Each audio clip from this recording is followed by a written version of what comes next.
তো এই লিগ্যাল সরকারটা প্রথমে ইনি এখন মহাসচিব ছিলেন তারেক রহমান দেশে ফেরার আগে উনি একটা ইন্টারেস্টিং কথা বলেছিলেন যে আমার ফেরা না ফেরা সবটা আমার উপর নির্ভর করে না।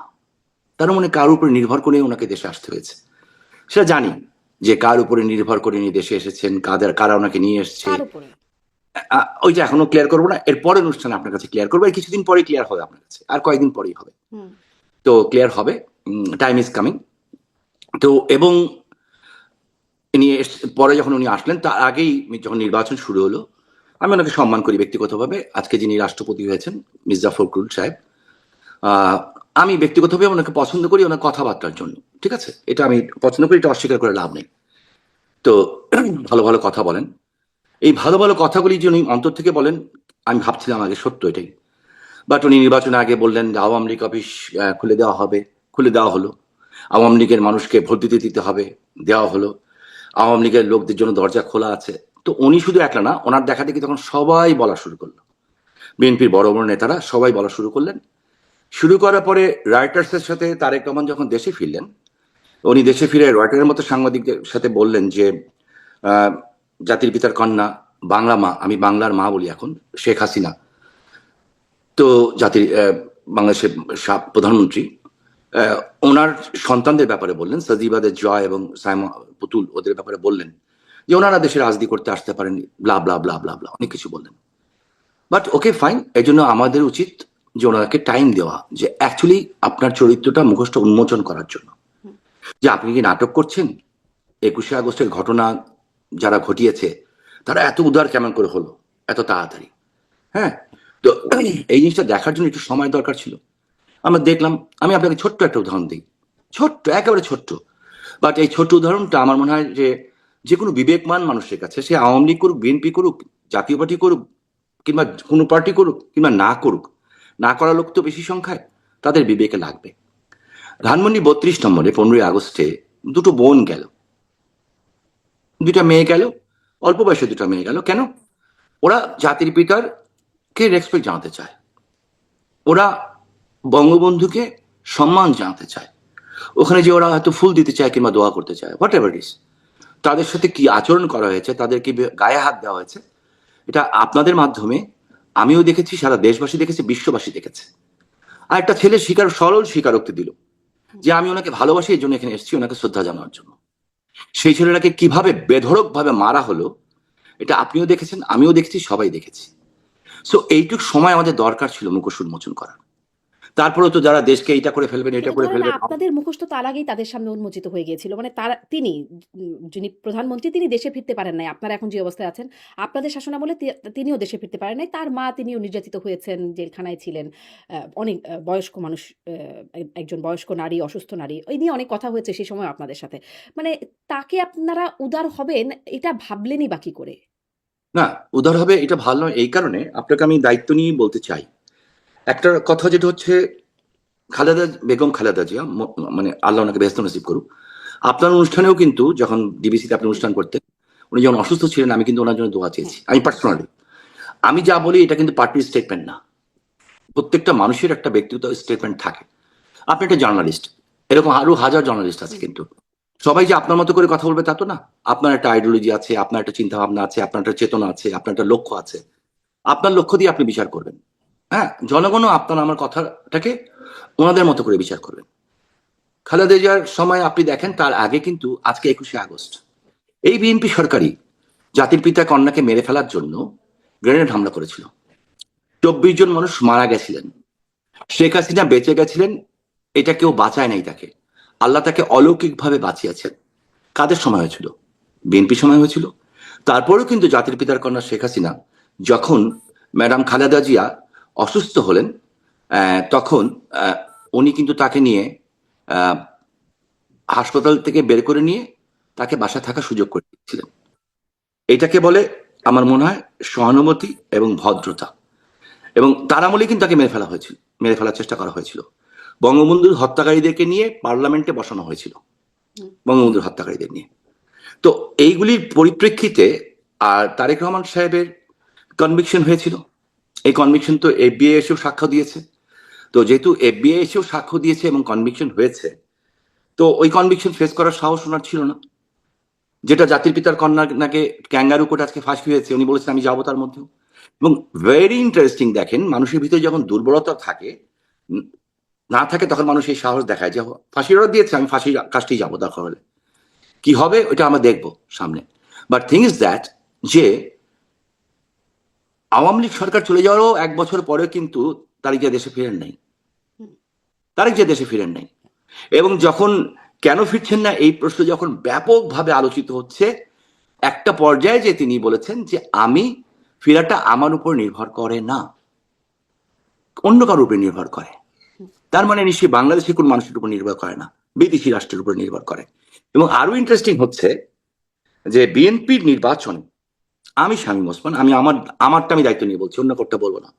আপনি জানেন যে আমার বাড়িঘর পুড়িয়ে দেওয়া হয়েছে, আমাদের বাড়িঘর পুড়িয়েছে, আমার কোনো আপত্তি নেই। কিন্তু যে বাড়িতে আওয়ামী লীগ তৈরি হয়েছিল, আমার দাদার বাড়ি খান সাহেব ওসমান আলী, যে বাড়িতে আমি একলা তো থাকিনি, ঠিক আছে, আমার 4টা বিধবা চাচি থাকতেন না বাড়িতে। যেদিন 32 নম্বরটা ভেঙে দেওয়া হলো, তারপর দিন ওই বাড়িটাকে যে ভেঙে ফেলা হলো, গুড়িয়ে দেওয়া হলো। আচ্ছা ঠিক আছে, তার আগেই কিন্তু 19শে জুলাই নারায়ণগঞ্জে একটা ঘটনা, আপনি পরে আসবো। তো আমার সমস্ত ট্রান্সপোর্ট বাস সব পুড়িয়ে দিয়েছে, আমরা কিন্তু ক্ষমতায় ছিলাম। এখন এআই দিয়ে বিভিন্ন কথা বলানো হচ্ছে, আমি এত আধুনিক না, এআইটাই বুঝি না খুব একটা। বাট ইটস ভেরি ইন্টারেস্টিং, যখন আমি আমার নেত্রীকে বললাম যে ওইটা আমার রিজিক ছিল, আমার পেটের ভাত দিত, আর সাথে আমার আরো বন্ধু বান্ধব ছিল যারা এটার পার্টনার ছিল, ডিউ টু মি সবটাকে পুড়িয়ে দেওয়া হলো, একদম ছাই করে দেওয়া হলো। ক্ষমতা কবে? 19শে জুলাই। আমি নারায়ণগঞ্জ তখন গেছিলাম, আমি তার আগে 14 তারিখে কিন্তু আমেরিকা থেকে গেছি মাত্র, এবং হাসপাতালে ভর্তি ছিলাম। এবং আপনি জার্নালিস্ট এবং আপনি একটা সচেতন নারী, এবং অবভিয়াসলি আপনি আমি বলবো নারী স্বাধীনতা তো বিশ্বাস করেনি, সকল স্বাধীনতা বিশ্বাস করেন। আমি আপনাকে বলবো কেমন করে, কারণ আপনার সাথে আমার সম্পর্কটা অনেক অন্যরকম। আমি আপনাকে ছোট বোনের মতোই মনে করি, এবং অবশ্যই ছোট বোনের মতো আপনাকে আমি সম্মান করি, আদর করি, ভালোবাসি। কারণ তারপরে বলতে হয় আপনাকে মানুষকে জানানোর জন্য, 19শে জুলাই আমি 15 তারিখে আমেরিকা থেকে গেলাম, 14 তারিখে, 14ই জুলাই 2024। যাওয়ার পরে আমার শরীর এত খারাপ হয়ে গেল, আমার গ্যাস্ট্রিক অ্যাটাক হলো, এবং এত সিভিয়ার অ্যাটাক হলো যে আমি যে ভর্তি হলাম কোথায়, এভারকেয়ার হাসপাতালে। আমাকে বিউটোপেন, তারপরে এটা ওইটা সব দেওয়ার পরে আমাকে প্যাথেডিন চালু করলো। এর মধ্যে খবর এলো আমার কাছে যে 18 জুলাই নারায়ণগঞ্জ একটা, আপনি কিছু মনে করবেন না, আমি আপনার কাছে আগে ক্ষমা চেয়ে নিচ্ছি হাত জোর করে, হ্যাঁ। তো একটা মেয়ে সাংবাদিক, তার বয়স কত 32-33 বছর হবে, একটা লোকাল পত্রিকার সাংবাদিক। তারা ঢাকা চিটাং হাইওয়ে রোডের পাশে, তখন বিএনপি, জামাত এবং আরো অনেকে, এই অনেকে এটা আপনাকে পরে আমি ব্যাখ্যা দিচ্ছি, এরা অবস্থান করছিল। এরা কয়েকটা মেয়ে আর কয়েকটা ছেলে মিলে নিউজ কাভার করতে গেছিল। এই মেয়েটা কে এরা পেয়ে বসলো, পেয়ে বসে আমি মাপ চাচ্ছি শারমিন আপনার কাছে আবারও, যে এর শরীরে কোনো কাপড় রাখেনি দুপুর 12টার সময়, এবং শকুন, নেকড়ে বাঘ যেভাবে মানুষকে ছিঁড়ে খায়, তার সমস্ত স্পর্শকাতর জায়গায় তারা ছিঁড়ে বেড়ে ফেলেছিল। ওইখানে একজন বৃদ্ধ লোক ছিলেন, উনি কোন রকম একটা লুঙ্গি দিয়ে তার শরীরটা পেঁচিয়ে তাকে একটা বেবি ট্যাক্সিতে তুলে দিয়েছেন। তুলে দেওয়ার পর সে নারায়ণগঞ্জে আসে।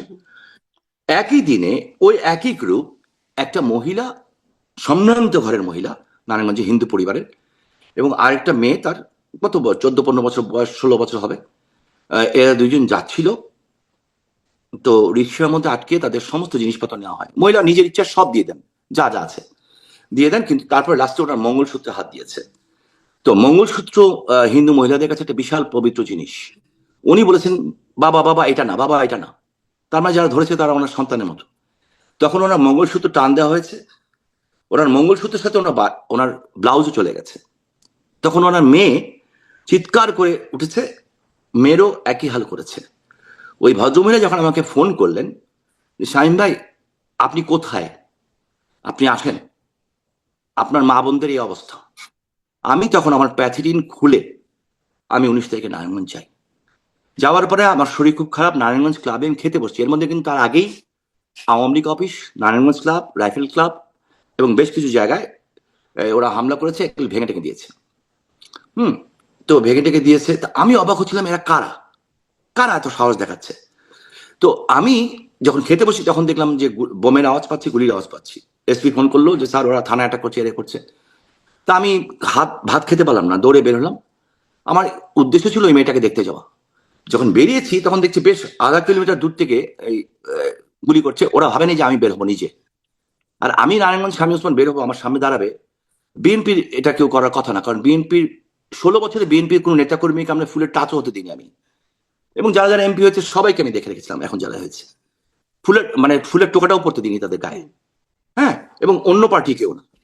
আর জামাত তো আন্ডারগ্রাউন্ডে ছিলই। হ্যাঁ, আমার টার্গেট কিন্তু আমি কোনো সময় বিএনপিকে টার্গেট করে রাজনীতি করিনি। আমার টার্গেট হচ্ছে জামাত আন্ডারগ্রাউন্ডে ছিল কদিন আগে। জামাতের আমির তিনি বলছেন যে আপনি গোলাম আজমকে জামাতে মানে নারায়ণগঞ্জে নিষিদ্ধ ঢুকতে করেছে। দেবেন না, হ্যাঁ এরকমটা বলেছেন। এটা এটা কিন্তু অনেক আগের ঘটনা। এরপরে কিন্তু আমার উপরে বাংলাদেশের সবচেয়ে বড় বম ব্লাস্টটা হয়েছিল হুম। 2001-এর 16ই জুন, যেখানে আমার 20 জন ছেলে মারা গেছিল এবং আমি পঙ্গু হয়েছিলাম, যে কারণে আমার আমেরিকাতে আসা। আমার এখন প্রচন্ড অবস্থা খারাপ, আমার কোমরের থেকে পায়ের তলা পর্যন্ত। কিন্তু কোনো অবস্থাতেই আমেরিকার ডক্টরদের, আমার ওয়াইফের বড় ভাই, he's a very big doctors over here. ওনার নিজস্ব অনেকগুলি ক্লিনিক আছে, অনেক ডাক্তার ওনার আন্ডারে কাজ, কারণ এরা তো ইথিক্সে চলে, এখানে এরা তো অনেক কিছু ভয় পায়। সো কোনো অবস্থাতেই আমার এমআরআই করা গেল না, কারণ আমার শরীর ভর্তি স্প্লিন্টার এবং স্টিল। তো করলো না, যাই হোক জি শামীম ওসমান, সেটা আপনার করেছি। সুস্থতা কামনা করি। কিন্তু প্রশ্নটা ওখান থেকে আসে যে ওই যে দেশে ফেরার কথা, তারেক রহমানের দেশে ফেরার কথা আপনি বলছিলেন যে তার নিজের উপর নির্ভর করছে না ফ্রেমটা, হ্যাঁ এটা ঠিক আছে। তো জি, মানে বিদেশি কোনো মানে কোনো ব্যক্তি বা কোনো সংস্থা বা কোনো দেশের উপরে কিছুর উপর নির্ভরশীল, আপনার কথা থেকে আমি বুঝতে পারছিলাম যেটা। কিন্তু আপনাদের ফেরাটা আসলে কিসের উপর নির্ভরশীল, আমি সেটা নিয়ে কথা বলতে চাই। কারণ আপনারা দেশে ফিরবেন ডিসেম্বরে, আপনি প্রকাশ্যে এসেই ডিসেম্বরে ফিরবেন সেই কথা আপনিও বলছেন, বা নেতৃত্ব আরো আগে থেকেই বলছেন যে ডিসেম্বরে ফিরবেন। কিন্তু কিভাবে ফিরবেন সেটি জানা যাচ্ছে না। ধরেন আরো যদি সুস্পষ্টভাবে জানতে চাই যে ধরেন আপনারা কি প্লেনের টিকিট কেটে এয়ারপোর্ট দিয়ে ঢুকে যাবেন, এরকম এত সিম্পল? সেক্ষেত্রে তো শেখ হাসিনার অ্যাক্টিভ কোনো পাসপোর্টও নাই, ট্রাভেল ডকুমেন্ট নিতেও সরকারের সাথে একটা প্রক্রিয়া যেতে হবে। সেরকম নাকি সীমান্ত, ওই যে শেখ হাসিনা একটা ফোন আলাপে শোনা গিয়েছিল যে চট করে ঢুকে পড়বেন, কাছাকাছি আছে সীমান্ত দিয়ে আপনারা এক নাগারে ঢুকে পড়বেন, আসলে কিভাবে ঢুকবেন? একটা তো প্রক্রিয়া লাগবে। হ্যাঁ, আমি এটা শেষ করে দিচ্ছি, তার আগে আমি ওই জায়গাটা শেষ করে দিই। হ্যাঁ, তখন আপনাকে এটা জানা দরকার। জানা দরকার এই কারণে, আমি কালকে নাও থাকতে পারি, আমাকে আল্লাহ নিয়েও যেতে পারেন, তাই না? মানুষের একটা জিনিসই পার্মানেন্ট, যে উই হ্যাভ টু গো। এবং কোন জিনিসই সবকিছু মানে টেম্পোরারি। আমাদের লাইফটা কিন্তু সবচেয়ে বড় টেম্পোরারি। শেষ। সেই দিন যখন এই ঘটনাটা ঘটলো, আমি পরে জানতে পারলাম যে আমাদের সাথে সংঘর্ষ হচ্ছে কে। আমি বিএনপি ছেলেপেলে দেখেছি, হাত দেখিয়েছি, সরে গেছে ওরা। হেফাজতকে হাত দেখিয়েছি, সরে গেছে ওরা। আমি তো তার এরা কারা, এদের কথাও বুঝতে পারছি না, ভাষাও বুঝতে পারছি না। পরে 3 মাস পরে দেখলাম নারায়ণগঞ্জ থেকে রোহিঙ্গাদের গেরিলা বাহিনীর চিফ আস্থা প্রধান গ্রেপ্তার হচ্ছে। আজকে আমাদের লোকজনকে ব্যাপকভাবে অ্যারেস্ট করা হচ্ছে। আমি স্বরাষ্ট্রমন্ত্রী মহোদয়কে কালকেও একটা ইয়ের মাধ্যমে বললাম, যে সচিবালয়ে আপনি বসেন, আপনাকে আমি দায়িত্ব নিয়ে বলছি শারমিন, যেই সচিবালয়ে উনি বসেন তার থেকে পূর্বাঞ্চলের দিকে যেতে, ঢাকা চিরাং হাইওয়ে রোডে স্টিল নাও গতকাল রাত পর্যন্ত 2টো মহিলা মাদ্রাসা এবং দুটো মাদ্রাসায় অস্ত্রের ট্রেনিং চলছে। ঢাকা শহরে হেভি আর্মস সহ, মানে হেভি বলতে হেভি, হালকা পাত্র অস্ত্র না, 14,000 আল কায়দা, লস্করে তৈয়বা এবং আরসা এরা কাজ করছে। ঠিক আছে, সেই কারণে আমি ওইখান থেকে আসি। সেই কারণেই আমাদের বাড়ি ঘর সব ভেঙে দেওয়ার পরেও আদর্শিক কারণে আমার নেত্রী একটা বক্তব্য দিয়েছিলেন, হালকা করে আপনি দেখেন, মেমোরাইজ করে দেখবেন, যে স্বাধীনতা বিরোধী শক্তি যাতে ক্ষমতা আসতে না পারে। এই বক্তব্যতে আমাদের জন্য ইশারাই কাফি। উনি কি বলতে চান ওনার চোখের ইশারা আমরা বুঝি, যারা আমরা অনেক ছোট থেকে ওনাকে দেখেছি, আমাদের কাছে যিনি মার মতো। সো মার ভাষা যেমন মানুষ বুঝে, আমরা বুঝেছি। আমি আমার নিজের নির্বাচনী এলাকায় আমি কিন্তু বিএনপি ইলেকশন করেছি, এমন দায়িত্ব নিয়ে বলছি, করেছি, ওপেন করেছি। এবং মজার ব্যাপার হচ্ছে, ভোট যে জামাত ইসলাম চুরি করবে বাংলাদেশে প্রথম কিন্তু আমার এলাকার থেকে আবিষ্কার হয়েছে। কারণ যেদিন নির্বাচন, সেদিন গোলদাইন ধনকুণ্ডা স্কুলে, নারায়ণগঞ্জ 3 আসনে ধনকুণ্ডা স্কুলে, সেদিন জামাতের আমির বিকাল 5:30টার সময় পুলিশ সহ ঢুকে সিল মারা শুরু করেছিল। খবর বিএনপি পায়নি, আমি পেয়েছি। আমি তাড়াতাড়ি করে বিএনপিকে জানাই এবং ওদের সাংবাদিকদের জানাই। তার আপনি পুরস্কার স্বয়ং জামাতের আমির গিয়ে সিল মারা শুরু করলেন? লোকাল জামাতের আমির, ও জি, আচ্ছা আচ্ছা আচ্ছা। লোকাল জামাতের আমির। এবং সেখানে কিন্তু আমি জানাই, এই কারণে জানাই বিকজ আমি মনে করেছি স্বাধীনতার বিরুদ্ধে ক্ষমতা না আসুক। কিন্তু রেজাল্টটা কি হলো, আজকে আমাদের কর্মীরা আমাদেরকে গালাগালি করে, যে কেন কেন করালেন আমাদেরকে দিয়ে এই কাজটা। হাজার হাজার নেতাকর্মী বাড়িতে থাকতে পারছে না, 25 লাখ নেতাকর্মীর নামে মামলা, প্রত্যেকটা দিন আমাদের কোনো না কোনো বাসায় হামলা হচ্ছে। তাহলে কি আপনারা প্রতারিত হয়েছেন? অফকোর্স, আচ্ছা, কিন্তু অফকোর্স। আপনারা তো বলেছিলেন মানে একদম শীর্ষ পর্যায় থেকে শুনেছিলাম নো ভোট, নো ভোট। তাহলে আপনারা যা বললেন তা করলেন না কেন? মানে সাংঘর্ষিক অবস্থায় গেলেন কেন? করলাম না এই কারণে, কারণ আমরা না করলে জামাত চলে আসতো ক্ষমতায়। 95টা সিট, 95 সিট, আমি দায়িত্ব নিয়ে বলে আপনাকে নাম্বার ধরে বলে দিতে পারবো, এই 95 সিট বিএনপি পেয়েছে আওয়ামী লীগের কারণে। জামাতের ক্ষোভটা কিন্তু ওখানে আমাদের উপরে অনেক বেশি। আর এটা আমার কোনো আপত্তি নেই, কিন্তু চালাক না বিএনপি। কি অবস্থা দেশের আজকে, অনেক সুন্দর। আমাকে একদিন ইউটিউবে একজনকে দেখাচ্ছিল, বোধহয় আমার স্ত্রী কিংবা আমার মেয়ে দেখাচ্ছিল, যে একজন মহিলা বলছেন 16 বছর ধরে পাঙ্গাস মাছ খায়নি আন্দোলন সমস্যা নয়। তো আজকে কি অবস্থা? আজকে দেশে তেল নাই, গ্যাস নাই, বিদ্যুৎ নাই, কাজ নাই। মানুষের, আমার এলাকায় গার্মেন্টস সব একটার পর একটা সব বন্ধ হয়ে যাচ্ছে। মেয়েরা ঘর থেকে বেরোতে সাহস পাচ্ছে না। বিশ্বাস করবেন যে আমার যারা বন্ধু বান্ধব, আমি আজকে আপনার সাথে কথা বলার জন্য, শুধুমাত্র আপনার সাথে কথা বলার জন্য আমি দায়িত্ব নিয়ে কথা বলি, যে আমি ওদেরকে ফোন করেছি, যারা আমার ফ্রেন্ড, ওরা তো আমাকে খোলামেলা বলবে, ছোটবেলা আমরা একসাথে পড়ো, ওদের income middle class, lower middle class বলবো না, এখন হবে লোয়ার মিডল ক্লাস, তখন মিডল ক্লাস ছিল আমাদের সময়। 50 থেকে 60,000 টাকা বাড়ি ভাড়া দেওয়া, মানে বাড়ি ভাড়া দিয়ে থাকে, 2টা করে বাচ্চা আছে কিংবা 3টা বাচ্চা আছে। আলাম এখন কি অবস্থা? আমি দেখলাম ওদের গলা ভারী হয়ে যাচ্ছে। বললো 21 দিন 22 দিন চলতে পারি, তারপর পারি না। দিস ইজ গোয়িং অন বাংলাদেশে। হ্যাঁ, তো মানুষের পেটে খাবার নাই, বেকারত্ব 18 থেকে 46% চলে গেছে, মানে দারিদ্রতা।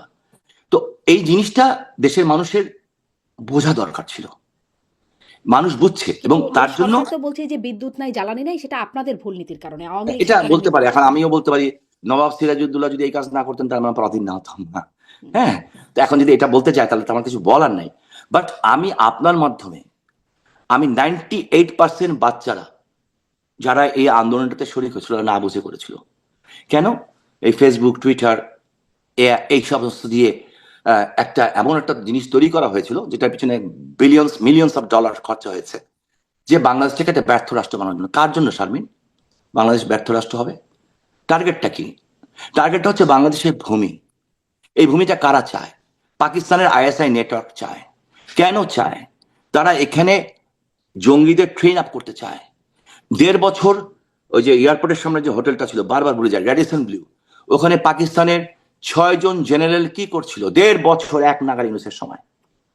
এরা ট্রেন আপ করেছে 165টা জায়গায়। স্টিল নাও হেভি আর্মস নিয়ে ট্রেনিং চলছে। টার্গেট কি? টার্গেট হচ্ছে ভারত, আপনার পাকিস্তান। এসব তথ্যসূত্র কি? মানে কোথা থেকে আমার আসছে? তথ্য 100% অথেন্টিক। শুধু একটু ছোট্ট দিয়ে যাচ্ছি, যেই জাতিসংঘ আমাদের বিরুদ্ধে 2 দিন আগেও কথা বলছিল, ঠিক আছে, এই যে এই সমস্ত নিয়ে, সেই জাতিসংঘই কিন্তু এই আমি আমেরিকা থাকা অবস্থায় কিছুদিন আগে বলেছে যে বাংলাদেশের নিরাপত্তা পরিষদ বলছে বাংলাদেশে আল কায়দা ইজ অ্যাক্টিভ। হুম। আর তো কিছু লাগে না তথ্যসূত্র, তারাই বলছে। আমি আমেরিকাতে আজকে আসি না, আমি 90 থেকে আসি এখানে। তো এখানে আমার ছোট ভাইরা যারা আছে, আমার ইয়ে আছে, তারা অনেক বড় বড় হাই প্রোফাইলের তারা কাজ করেন। হুম, একদম মেইন স্ট্রিমে কাজ করেন, কিংবা এমন এমন জায়গায় কাজ করেন যারা পৃথিবীর সব খবর রাখেন। তো আমি তাদের সাথে কথা বলেছি, জানতে পেরেছি তারা জানছেন। কিন্তু মার্কিন যুক্তরাষ্ট্র সব ব্যাপারে অ্যালাউ করে, একটা ব্যাপারে তারা অ্যালাউ করতে চায় না, সেটা হচ্ছে এক্সট্রিমিস্ট গ্রুপকে এবং জঙ্গিবাদকে। যাদের কোনো, এরা কিন্তু ইসলাম না, এদের কোনো ধর্ম নাই, এরা ধর্মের নামে ওই যে হলিউডিজমের মতো ঘটনা ঘটায়, যেটা বাংলাদেশে ঘটেছিল। আজকে দেশটাকে ওই জায়গাটা নিয়ে যাওয়ার চেষ্টা করছে। বাংলাদেশ ব্যর্থ হবে, মরবে বাংলাদেশের মানুষ, ঝামেলা করবে ভারতে, আর করবে দিকে বার্মা, রোহিঙ্গা। রোহিঙ্গারা, বার্মা বলে দিচ্ছে রোহিঙ্গা ইজ বেঙ্গলি। আপনি এমন ফেরাবেন কেমন করে? কিভাবে ফেরাবেন? ওখান থেকে আরাকানরা ট্রেনিং নিচ্ছে বাংলাদেশে। আমাদের দেশে না এত বড় শক্তিশালী সেনাবাহিনী, আটকাচ্ছে না কেন? সো এখন তো সেই আমার প্রসঙ্গ লাইফ, আপনাদের সময়কাল থেকেই চলে আসছে। মানে রোহিঙ্গারা ঢুকলো ওই সময় সেই অমানবিকতার অবস্থাটা আপনাদের সময় হয়েছিল এবং তখনই বার্মা বলেছিল, মিয়ানমারের তখনই ভাষ্য ছিল যে এরা বাংলাদেশিরা ওই চিটাগং হ্যাঁ, অঞ্চলের। এটা তো এই পুরনো। এই এই এই এই এই জায়গাটাতে আমাদের ভুল ছিল। হ্যাঁ, এই জায়গাগুলি ভুল ছিল। তো সবকিছু মেনে যেটা একটা জায়গায় এসছে, আমার মনে হয় যে আপনি জিজ্ঞেস করছিলেন আমরা ঢুকবো হ্যাঁ। কিভাবে, ঠিক আছে, আপনার প্রশ্নের উত্তর আমি দেই। আমরা যখন ঢুকবো এবং ঢোকার সময় হবে, কোনো টাসপোর্ট দেওয়ার যাদেরকে আপনি অথরিটি মনে করছেন, আমার জানি কেন মনে হয় তারা থাকবেই না। এটা আমার মনে হয় তা থাকবে না। আপনি বলবেন সরাবে কে?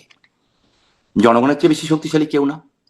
আর তার চেয়েও বেশি শক্তিশালী পৃথিবীতে একজন আছেন, সারা পৃথিবীতে না, সারা সৃষ্টির স্রষ্টা রাব্বুল আলামিন।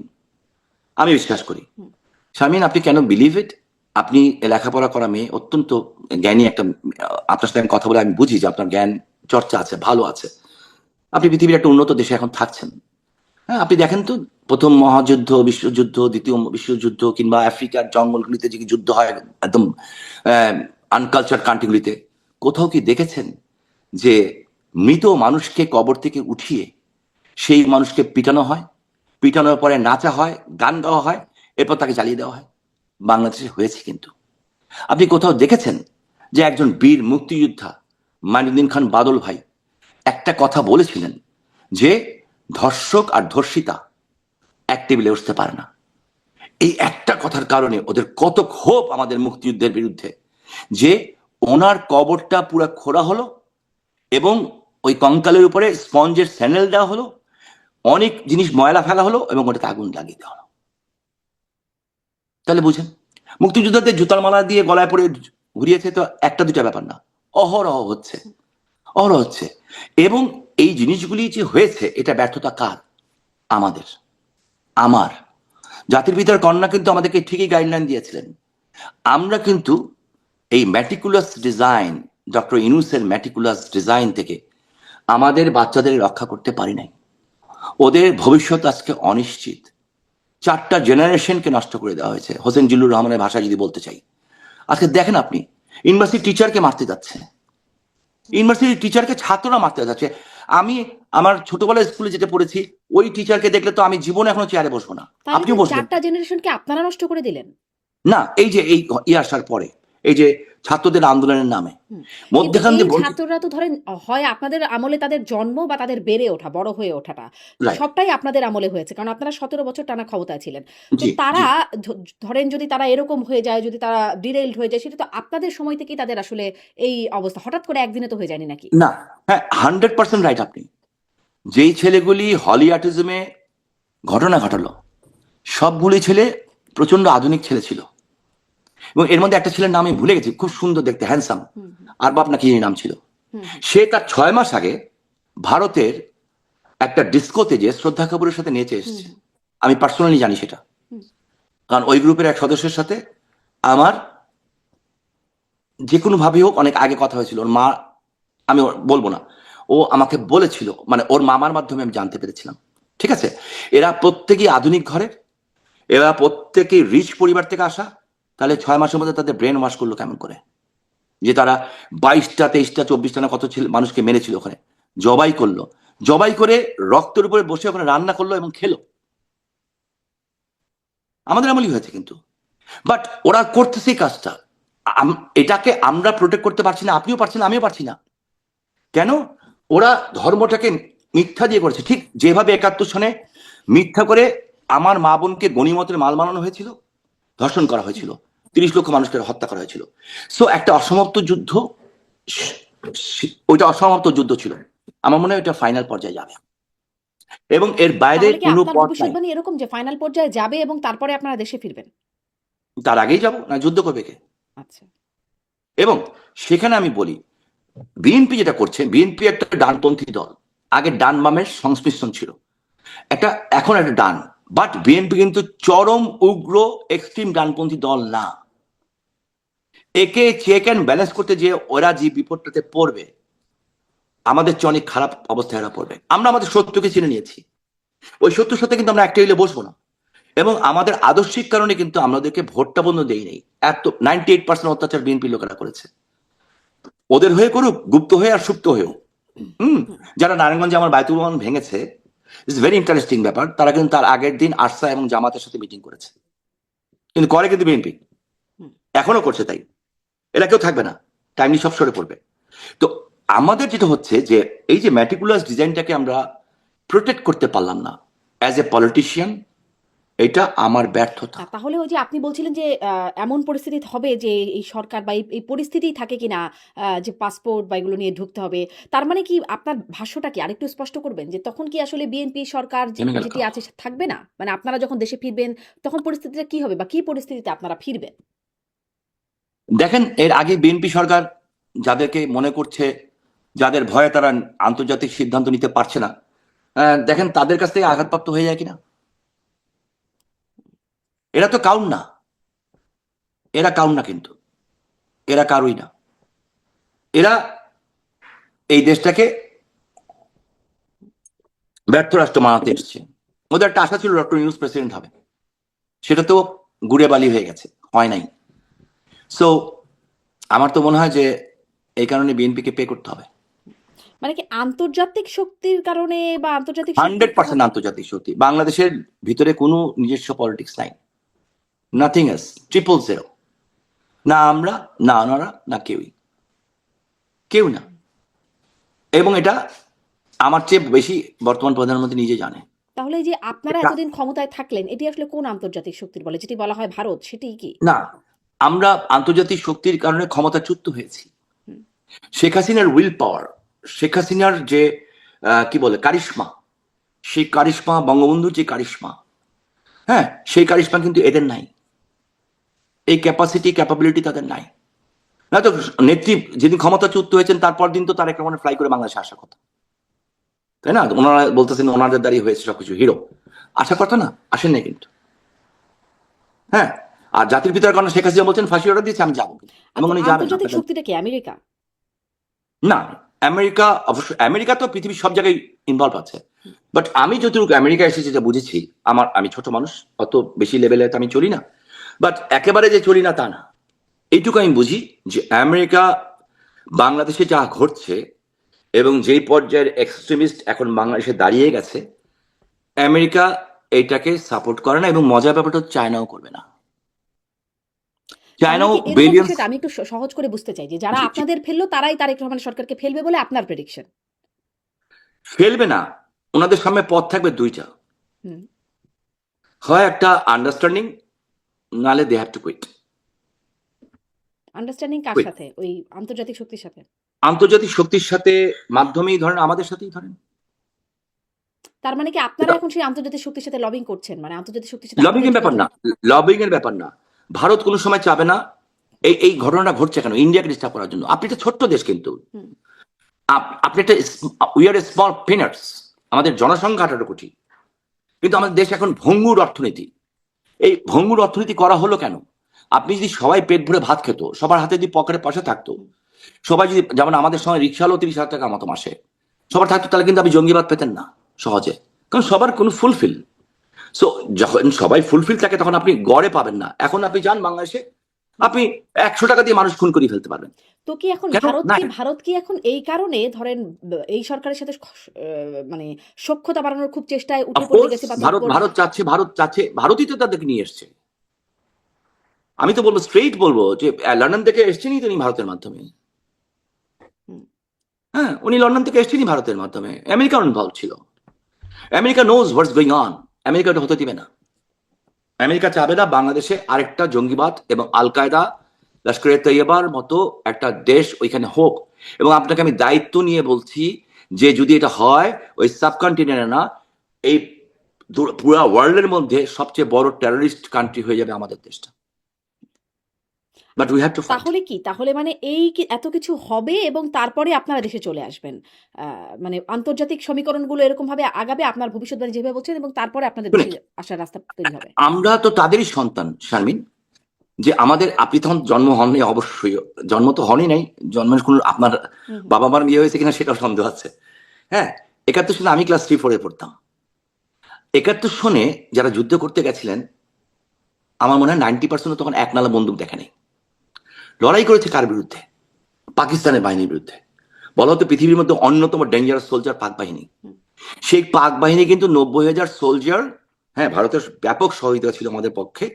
90,000 সোলজার লুঙ্গি কাঁথা দেওয়া মুক্তিযোদ্ধাদের কাছে নাকে খত দিয়ে আত্মসমর্পণ করেছে, যেটা মেনে নেয়নি। হুম। টাইম উইল বি সে, আপনি দেখবেন এই দেশকে তো ধ্বংস সেটা করার জন্য আপনারা ডিসেম্বর টাইম কিভাবে ঠিক করলেন? মানে টাইম উইলস এগুলো তো এত মানে আপনারা একদম ঠিক ডিসেম্বরের করে আগে ফেলেন হতে পারে, ডিসেম্বর। ডিসেম্বরের আগে হতে পারে। পরেও আমি হতে পারে। আমার তো মনে হয় আগেই হবে। মানে একদম আমার মানে ধারণা, শেখ হাসিনা তো খুবই সুস্পষ্টভাবে ডিসেম্বরকে বলে দিচ্ছেন যে ডিসেম্বরে হ্যাঁ উনি করবে। ডিসেম্বর বলছেন। আপা কেন বলছেন এটা তো আমার সাথে শেয়ার করবেন না, হুম, আর আমার জানাও দরকার নেই, আর জানলেও আমি আপনাকে বলবো না। হুম। বাট এটুকু আমি বলবো তার আগে হতে পারে, তারপরে বিকজ হবে না। এই দেশ তো আমাদেরকে মানে বাঁচাতে হবে। তার আগেও হতে পারে, তারপরে হবে না। ডিসেম্বর আপনাদের ডেডলাইন। এটা তো এখন পর্যন্ত তাই আছে, আচ্ছা।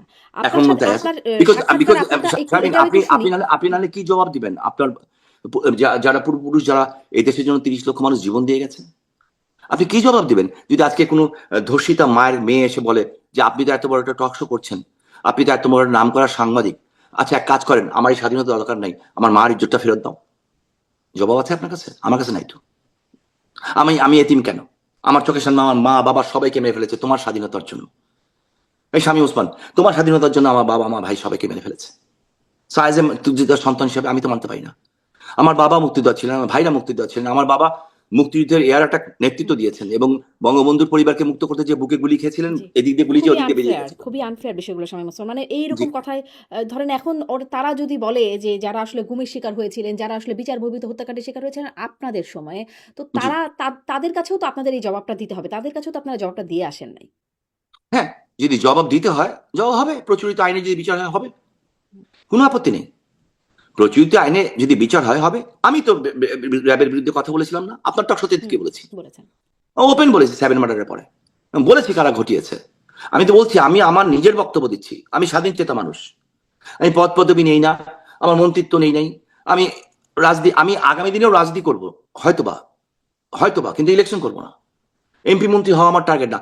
আমার টার্গেট, আমার এই মাটির জন্য, আমি দেখেছি আমার বাবা বুকে গুলি খেয়েছেন, আমার মেজো ভাই ক্লাস 9-এ থাকা অবস্থায় মুক্তিযুদ্ধে গেছে, আমি দেখেছি আমাদের গ্রামের বাড়িতে মানে মহিলারা। আপনি বুকে গুলি না খেয়ে মানে এই জুলাই আগস্ট অভ্যুত্থানের পরে চলে আসলেন কেন? যেটাকে পালিয়ে বিকজ আসলেন কেন? Sometimes because sometimes defence the best offence.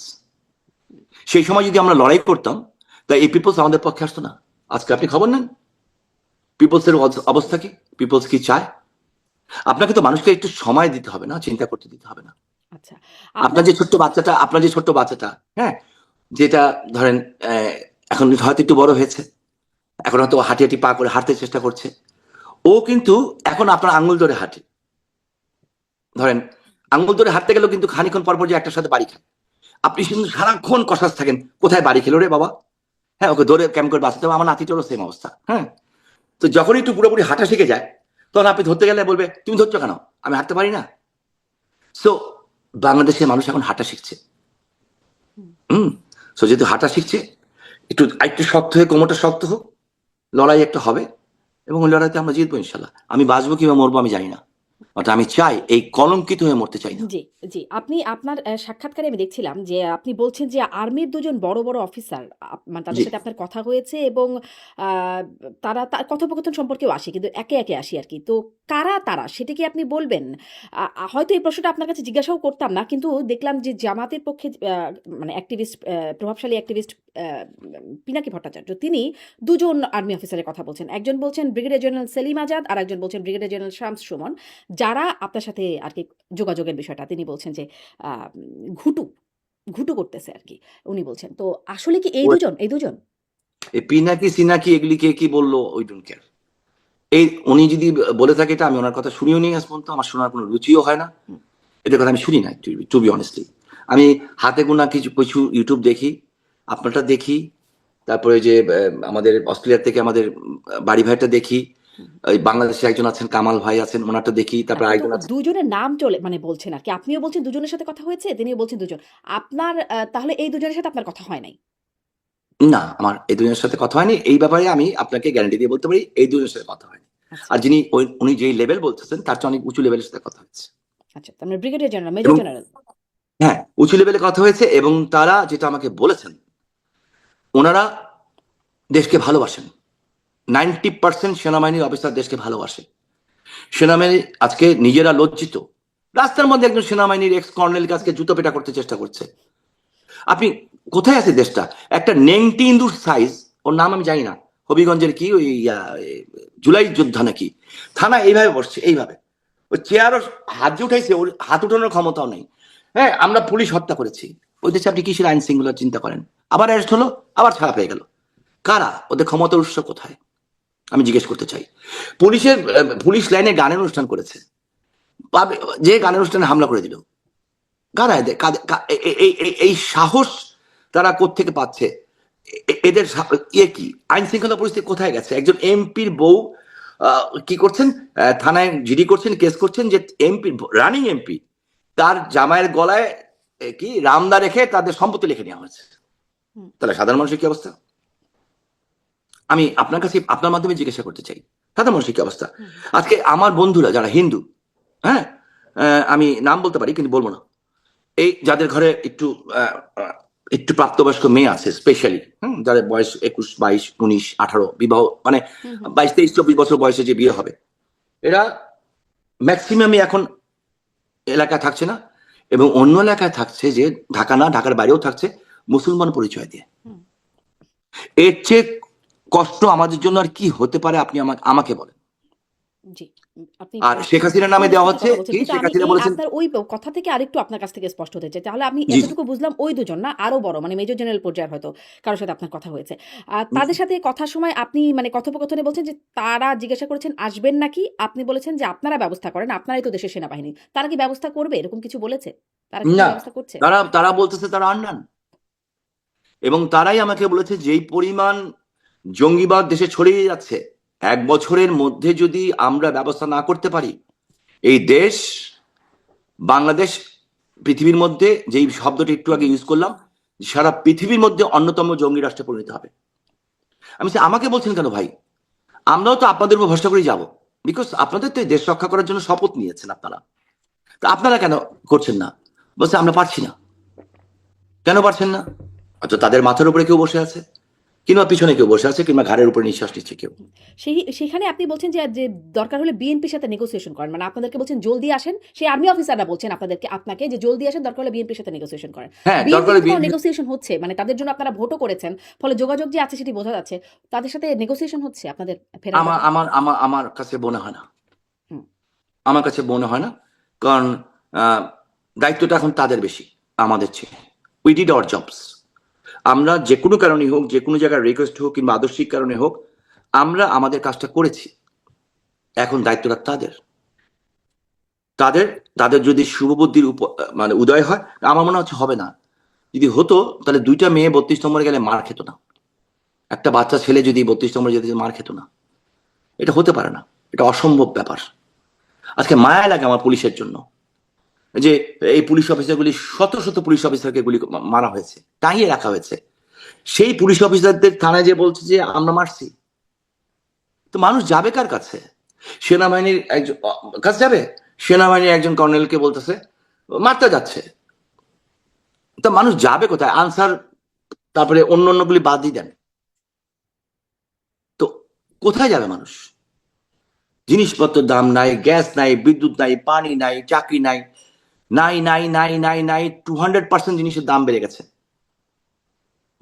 যার ইনকাম ছিল 40,000 টাকা, আমি আজকে জিজ্ঞেস করলাম, আপনাকে আল্লাহর নামে শপথ করে বলতেছি, আজকে একজনকে জিজ্ঞেস করলাম যে তোমার ইনকাম ধরো 30,000 টাকা ছিল, এরকম কয়েকজনকে জিজ্ঞেস করেছি, ওই ইনকামটা এখন কত লাগবে? বললো মিনিমাম 60 থেকে 70,000। তাও মানুষ তো পাবে না কোথায়? বরঞ্চ উল্টা মানুষের চাকরি চলে যাচ্ছে, কাজ চলে যাচ্ছে। বাংলাদেশ নির্ভর কিসের উপরে? গার্মেন্টসের উপরে। হ্যাঁ, গার্মেন্টস সেক্টরই বাংলাদেশের বেসিক, জি, ওইটাও মানে বন্ধ। এটা ঠিক। জ্বালানি বিদ্যুৎ সংকটে এখন আসলেই বেশ বেশ অনেক মানুষের চাকরি যাচ্ছে, বা একটা বেশ খারাপ অবস্থায় আছে, সরকারও সেটা স্বীকারই করছে, যদিও দায়টা বলছে যে আপনাদের। কিন্তু আমি আবার ওইখানে যাই যে আপনার দুজন বড় অফিসার, মেজর জেনারেল পর্যায়ের অফিসারের সাথে কথা হলো। সেনাপ্রধানকে আপনারা আপনাদের পক্ষ থেকে বেইমান বা বিট্রিয়ার হিসেবে বলে থাকে বিভিন্ন সময়। আহ, উম, মানে কিন্তু আমরা শুনলাম ওবায়দুল কাদেরের একটা সম্প্রতি একটা ভার্চুয়াল বক্তব্য, আপনাদের দলীয় কোনো সভায় কথা তিনি বলছিলেন যে আহ, সেনাপ্রধান এবং রাষ্ট্রপতির কথা উল্লেখ করে তিনি বলছেন যে যারা তাদের উপর ভর করে বা বিট্রিয়ারদের উপর ভর করে রণকৌশল সাজালে সেটা সাকসেসফুল হবে না। কোনোভাবে কি আপনাদের রণকৌশলের মধ্যে সেনাবাহিনীর শীর্ষ পর্যায়ে জড়িত আছে? সেনাপ্রধান কোনোভাবে আপনাদের সাথে যুক্ত এখন? যে আমি ওই পর্যায়ের নেতা না, আর আমি ওনাকে দিয়ে কোনো সময় কথা বলিনি। হুম, ঠিক আছে, আমি কথা বলিনি। আমি কোনো বাহিনীর উপর বিশ্বাস করি না। আমি একটা বাহিনীর উপর বিশ্বাস করি, উপরে আল্লাহ, সৃষ্টিকর্তার বিচার আছে। একটা জিনিস মনে রাখবেন শারমিন, আমি ওই কাতারের লোক, অলিয়া উলিয়া, এই পৃথিবী একটু একটা দেশ বাংলাদেশ, এই পৃথিবীটাও কিন্তু একটুকু, এই সৌরজগৎ থেকে আপনি যদি পৃথিবীটাকে দেখেন না, একটা পেন্সিলের ডট। এই সৌরজগতের উপরে সৌরজগৎ থেকে যদি এই সৌরজগৎকে দেখেন, ওইটাও একটা পেন্সিলের ডট। আর ওই ডটের এই সমস্ত সৌরজগৎ যিনি সৃষ্টি করেছেন, বাংলাদেশে আজকে বলা হচ্ছে কি কোথায় নিয়ে গেছে ধর্মটাকে, ইসলামকেও শেষ করে দেওয়া হচ্ছে যে কি আমাদেরকে ভোট দিলে আপনারা বেহেশতে চলে যাবেন। সেদিন দেখলাম সাতক্ষীরার এক এমপি আমাদের বলল আজকে জনসভায় যারা উপস্থিত হয়েছেন তাদের জন্য বেহেশতের দরজা খুলে রাখা হয়েছে। What nonsense! এগুলি হচ্ছে কিন্তু সাধারণ মানুষ এগুলিকে আবার অনেকে বিশ্বাসও করছে, কিছু করার নাই। শিক্ষাগত যোগ্যতা নেই, কোরআনটাও পড়তে পারে না, কোরআনের কোথাও এটা লেখা নেই। এরা আমাদের ধর্মটাকেও কিন্তু এদের হাত থেকে বাঁচাতে হবে। এরা কি করেছে? এই মাজারগুলিতে হামলা করেছে। আমি তারেক রহমান সাহেবকে বলেছি, আপনি যদি সত্যি বিশ্বাস করেন যে এই আপনি যদি ইয়েতে যান, ওই যে কি বলে এই আপনি মাজার জিয়ারত দিয়ে শুরু করেছেন সিলেটের শাহজালাল মামা মাজার, তাহলে এতগুলি মাজার যে জ্বালিয়ে দেওয়া হলো, এতগুলি মাজার, শাহপারান বাবার সামনে মাজারের মধ্যে মানুষ ফেলে ফেলা হলো, তো বিচার করছেন না কেন? বলবেন ডক্টর ইউনূসের কথা, জোনার সময়, ফাইন, তা আমাদের বিচার করছেন কেন? আপনি যদি রিসেন্ট পাস্টের বিচার না করতে পারেন, হামের টিকার জন্য হাজার হাজার বাচ্চা মরে গেল, বিএনপির একজন স্বতন্ত্র এমপি কোর্টে মামলা নিল, সে মামলাও তো গ্রহণ করা হলো, কেন? কেন পালন করলেন না? দুর্বলতা কোথায়? কেন করছেন না কিংবা করতে পারছেন না? পিপলস কিন্তু জিজ্ঞেস করবে কদিন পরে। Time is time. আর একটা জিনিস কি জানেন, truth is beauty, beauty is truth. সত্যকে আপনি মাটি চাপাতে রাখতে পারবেন। হ্যাঁ, আমাদের ভুল ছিল না, এ কথা যদি বলি তাহলে এটা হবে চরম মিথ্যা কথা, আমি চরম ভুল কথা। আমাদের সবচেয়ে বড় ব্যর্থতা হচ্ছে আমরা ডক্টর ইউনূস গংদের, জামাত শিবির জঙ্গিদের এই ম্যাটিকুলাস ডিজাইন থেকে আমাদের বাচ্চাদের, আমাদের দেশবাসীকে রক্ষা করতে পারি নাই। পারি না দেখেই আজকে আমাদের দেশ কোথায় চলে গেছিল, কোথায় ধাপড়ে পড়ে গেছে। এটা আমাদের ব্যর্থতা, চরম পরম ব্যর্থতা। এই জন্য আমি আমার বাচ্চাদের কাছে হাত জোড় করে ক্ষমা চাচ্ছি, মাপ চাচ্ছি, এবং তাদেরকে কথা দিতে চাচ্ছি যদি আল্লাহ হায়াত রাখেন, যদি বেঁচে থাকি, তাদেরকে আমার বাবারা যেমন মুক্তিযুদ্ধ করে আমাদের একটা স্বাধীন দেশ দিয়েছেন, আমরা দরকার হলে আরেকবার লড়াই করে জীবন দিয়ে তাদের জন্য একটা সুন্দর বাংলাদেশ রেখে যাব। আপনাদের হাতেই তো ছিল, আসলে দেশটা আপনাদের হাতেই তো ছিল, কিন্তু সেখানে দেখা গেছে এই বা স্বাধীন বাংলাদেশের মানুষ স্বাধীনভাবে ভোট দিতে পারে নাই, মানে তারা ভোটাধিকার প্রয়োগ করতে পারে নাই, ঠিক মতো বেছে নিতে পারে নাই তাদের জনপ্রতিনিধি, এবং একবার না বারবার এবং সামনেও পারবে কিনা তার কোনো ভরসা আপনারা দিচ্ছিলেন না। ফলে মানে মানুষের হাতে উপায় কি ছিল আপনাদেরকে এভাবে সরানো ছাড়া? না, মানুষ সরায়নি, ইটস এ ডিজাইন। এই যে সরিয়েছে সে নিজেই তো বলেছে ম্যাটিকুলাস ডিজাইন। ধরেন সেই ডিজাইনে তো মানুষ ইনভলভ হয়েছে, মানুষ ইনভলভ না হলে কত ডিজাইন পার্সেন্ট মানুষ? বাস্তবায়ন করা যেত না। 18 কোটি মানুষের মধ্যে কত কত লোক ছিল সেদিন? 5 লাখ, 10 লাখ, 15 লাখ, 20 লাখ, 25 লাখ, যারা ছিল 30, তাদের সমর্থন ছিল মেবি আপনার কাছে মনে হবে, কিন্তু উপস্থিত ছিল 30টা। আমি 2 তারিখে নেত্রীর কাছে গেছিলাম, আমি তাকে তার 3 মাস আগে পার্লামেন্টারি কমিটিতে বলেছি, 2 মাস আগে গেছি, আমি বলেছি। আমি যখন পার্লামেন্টের লবিতে বলতাম, অনেকে আমাকে বলতো শামীম ওসমানের মাথা খারাপ, শামীম, এই যে শামীম ভাই আসতেছে টেনশন মাস্টার, কেন বলতো? বলতো শামীম ভাইয়ের উপর একবার বম ব্লাস্ট হয়েছে, শামীম ভাই সারাক্ষণ এটা নিয়ে চিন্তা করে। ইয়েস, আমি ওদের দিকে নজর রাখি, ওরা মানুষের নামে পশু। আমি আমি বিএনপি আমাদের মতোই কম বেশি, ঠিক আছে, কিন্তু ওরা মানুষের নামে পশু। তো এদের ব্যাপারে খোঁজ রাখতেই হবে আমাকে। বাট আজকে বিএনপিও কিন্তু ওদের সাথে ঢুকে গেছে। আমি বিএনপির যে কি করুণ পরিণত হবে আপনি কল্পনা করতে পারবেন না। আমার এলাকা থেকে আমি বলতেছি, যে রান্না করে সে একটা ভাত টিপে, কিন্তু পুরো ভাত নিয়ে মশলা না। এদের ভিতরে আমাদের ভিতরে কিন্তু গুপ্ত ঢুকে গেছিল, এই যে গুপ্ত না সুপ্ত কি বলে, এই সার্জিস বঙ্গবন্ধুর উপর ভাষণ দিয়ে, সার্জিসটা কি নাম ছিল এটা আমি জানি না, সে পুরস্কার পেয়েছিল, তা আমাদের দলই তো ছিল, ছাত্রলীগ করতো। তো আজকে কিন্তু বিএনপির ভিতরে এই অবস্থায়, সংখ্যা অনেক বেশি, এদের অনেক বেশি, এদের সংখ্যা বিএনপির ভিতরে এদের সংখ্যা বিএনপির চেয়ে ডাবল। সো তো এরা যখন তাহলে দেখতে তো বসবে, তারা তো দেশের একটা মেজরিটি অংশ, তাহলে তো তাদেরকে তো আপনারা অস্বীকার কেন করেন বা তাদেরকে শত্রুতা করলে হবে কি করে? ধরেন তারা আপনাদের মধ্যে, তারা বিএনপির মধ্যে, তারা আর তারা তো তারা আছেই, ইয়েস তো অফকোর্স তারা সবই তো প্ল্যান, তারাই দেখা যায়। হ্যাঁ ইয়েস তারা প্ল্যান্ড, এবং তাদের এই প্ল্যান বাস্তবায়নের জন্য বিভিন্ন দেশ থেকে টাকা আসতেছে। কেন? আমাদের দেশটা দখল করার জন্য না, আপনার এই সাবকন্টিনেন্টকে শাসন করার জন্য। একদিকে ইন্ডিয়া, একদিকে বেসিক হলো মূল টার্গেট ইন্ডিয়া, বিকজ ইন্ডিয়া আপনি খেয়ে পড়ে বাঁচতে চাচ্ছেন, ইন্ডিয়া সুপার পাওয়ার হতে চাচ্ছে। ওইখান দিয়ে হচ্ছে আবার বার্মাতে ট্রিলিয়ন্স অফ ডলারের আপনার ইয়ে আছে, খনিজ সম্পদ আছে, এগুলি কেউ দখল করতে চাচ্ছে। আমাদের সমুদ্র আছে, সমুদ্রের তলে কেউ কিছু রাখতে চাচ্ছে। অনেক কিছু মিলিয়েই কিন্তু এই ষড়যন্ত্রটা হচ্ছে। তো এখন এত যে আন্তর্জাতিক দেশি বিদেশি ষড়যন্ত্রের কথা বলছেন, আপনাদের সাথে আসলে কোন কোন দেশ আছে? এখন আপনাদের পক্ষে বা আপনাদের সমর্থন দিচ্ছে কারা? কেউ আছে? আমি এইটা জানি না যে কারা আছে, তবে আমি এইটা জানি যারা আমাদের স্বাধীনতার বিরুদ্ধে আমাদের সমর্থন দিয়েছিল, তারা ওই বুঝেই স্বাধীনতা যুদ্ধে সমর্থন দিয়েছিল যে বাংলাদেশের স্বাধীন হওয়া দরকার, এবং তাদের জীবনে তাদের বহু লোক রক্তও দিয়েছে। তারা তো পক্ষে আছে, সব তারা পক্ষে আছে। আচ্ছা, আমাদের কিছু ভুল ছিল, ত্রুটি ছিল, হ্যাঁ, এবং সেই ভুল ত্রুটির কারণে কেউ অসন্তুষ্ট থাকতে পারে তখন, বাট ওই ভুল ত্রুটি সংশোধন করেই আমাদের সামনের দিকে এগিয়ে যেতে হবে। এবং যারা আমাদের মতো, আমার মতো, ধরেন আমি আমাকে দায়িত্ব নিচ্ছি, যদি আমার ভিতরে আমার কারণে যদি আমার দল, আমার দেশ ক্ষতিগ্রস্ত হয়, তাকে নেত্রী ছেটে ফেলতে হবে, বাদ দিয়ে দিতে হবে। জি। একটা নতুন দেশ দিতে হলে নতুন জেনারেশন লাগবে, নতুন রক্ত লাগবে, নতুন ব্রেন লাগবে, যে স্মার্ট আমার চেয়ে অনেক বেশি, তাকে লাগবে। We need them. আমরা পিছন থেকে তাদের জন্য সাপোর্ট দিব, তো আমরা আপনাদের কি ব্যাকআপ নেতৃত্বে কোনো পরিবর্তন আসছে? আসা উচিত। আমি কেন্দ্রীয় নেতৃত্বে বলছি না, আমি বলছি গ্রাসরুট লেভেল থেকে আসা উচিত। ওই যে উপর থেকে বসিয়ে কমিটি দিব তা না, আপনার মেধাবী লোক দরকার।